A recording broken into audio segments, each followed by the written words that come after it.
समरूप त्रिभुज के तीसरे खंड में आपका स्वागत है। प्यारे बच्चों, आज हम लोग जानेंगे थेल्स प्रमेय के बारे में। थेल्स प्रमेय क्या होता है? थेल्स प्रमेय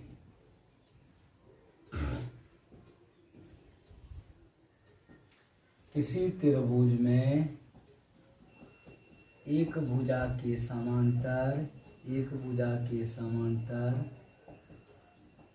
खींची गई रेखा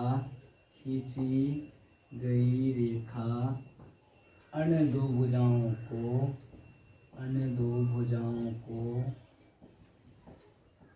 जिन दो बिंदुओं पर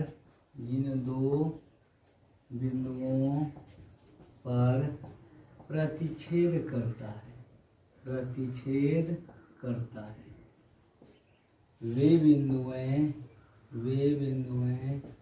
भुजाओं को समानुपाती खंडों में विभाजित करती है।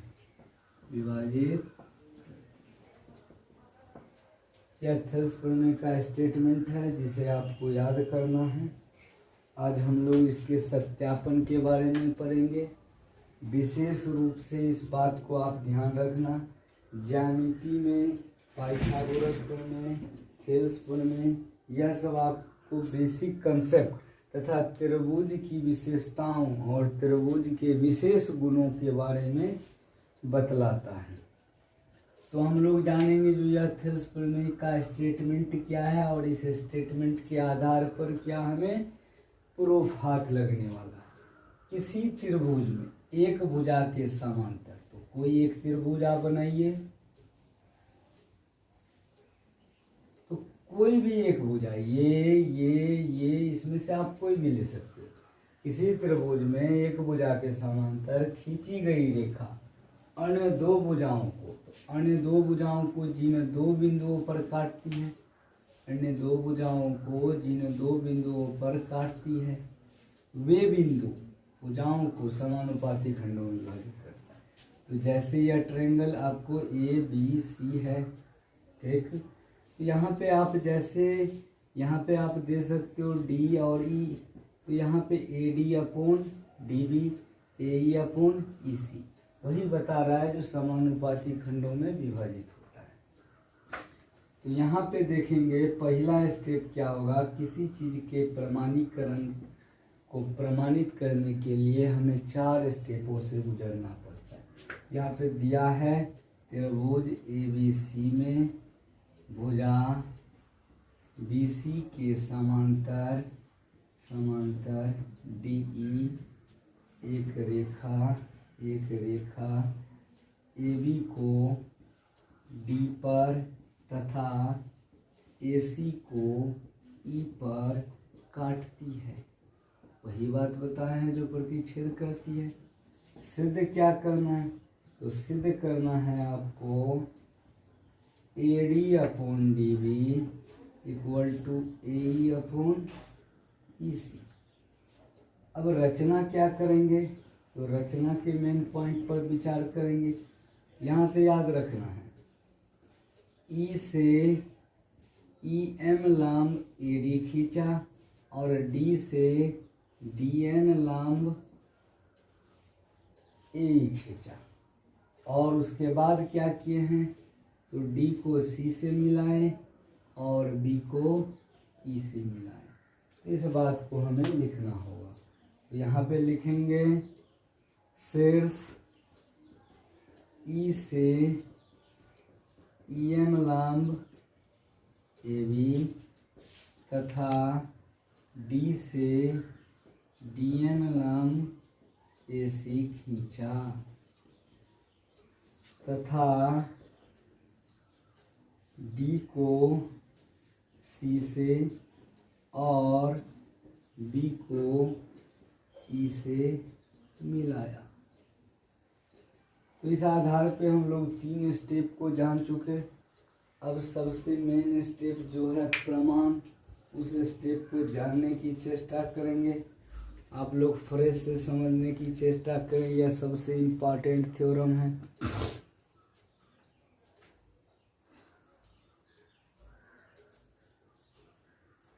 लिख लिए।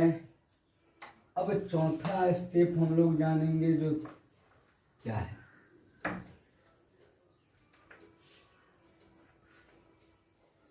प्रमाण। प्रमाण में विचार करेंगे त्रिभुज ABC में आप जानते हैं जो यह दिया हुआ है BC समांतर D।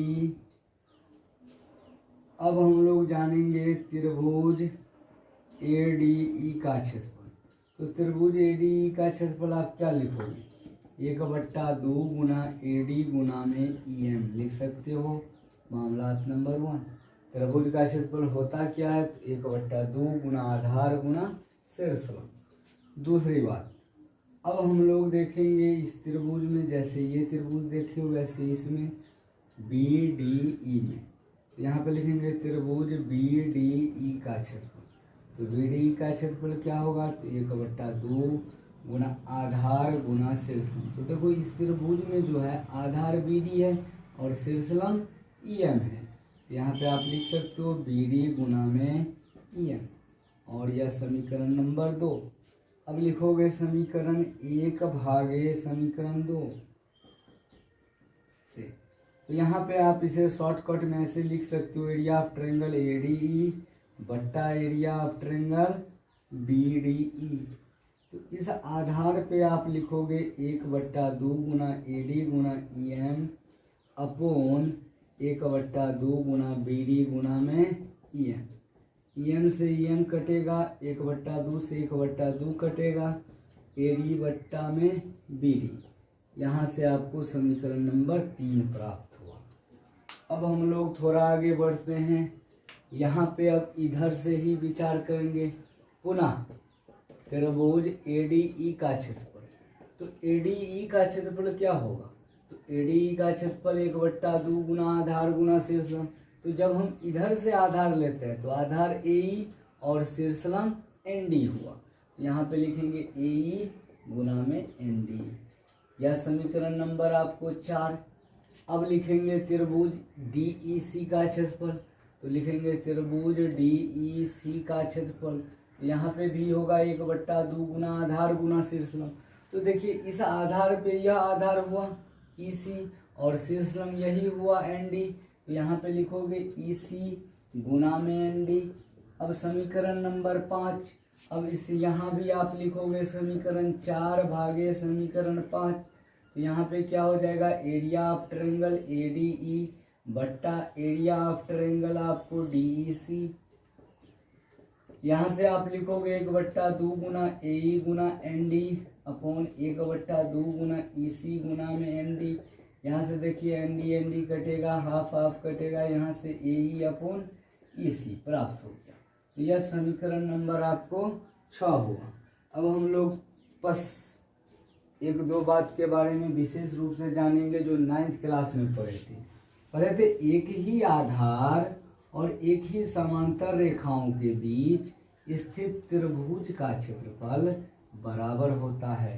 तो यहाँ पे लिखोगे उस बात को, एक ही आधार और एक ही समांतर रेखाओं के बीच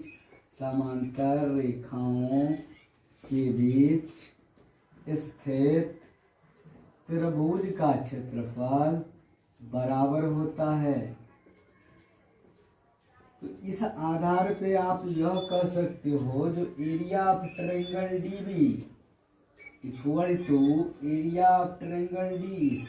तो इस आधार पे आपको DB और DEC का क्षेत्रफल बराबर होगा।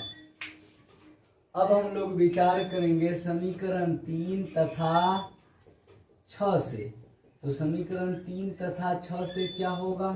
तो 3 तथा 6 से आपको प्राप्त है area of triangle ADE upon में area of triangle DB equal to area of triangle ADE upon में एरिया ऑफ ट्रायंगल DEC। तो इस आधार पे आप यह कह सकते हो ADB कट जाएगा, यह भी बराबर है, इसी आधार पे बराबर होगा। तो इस आधार पे भी आप दिखा सकते हो जो DBE का क्षेत्रफल जो है वह DEC के क्षेत्रफल के बराबर होगा। तो समीकरण 5 तथा 6 से जब लेफ्ट साइड बराबर होगा तो राइट साइड भी बराबर होगा। और इस आधार पे आप कह सकते हो लास्ट बात AD/DB इक्वल टू AE/EC। और यह सबसे इम्पोर्टेंट थ्योरम का प्रूफ आपको हाथ लगा। आप इसे बार बार रिवाइज करें। रिवाइज करने से क्या होगा, इस थ्योरम पे आप विशेष परचम स्थापित कर सकते हैं। तो आज के अंक में इतना ही। अब हम लोग नेक्स्ट वीडियो में देखेंगे। इस थ्योरम को आप बार बार रिवाइज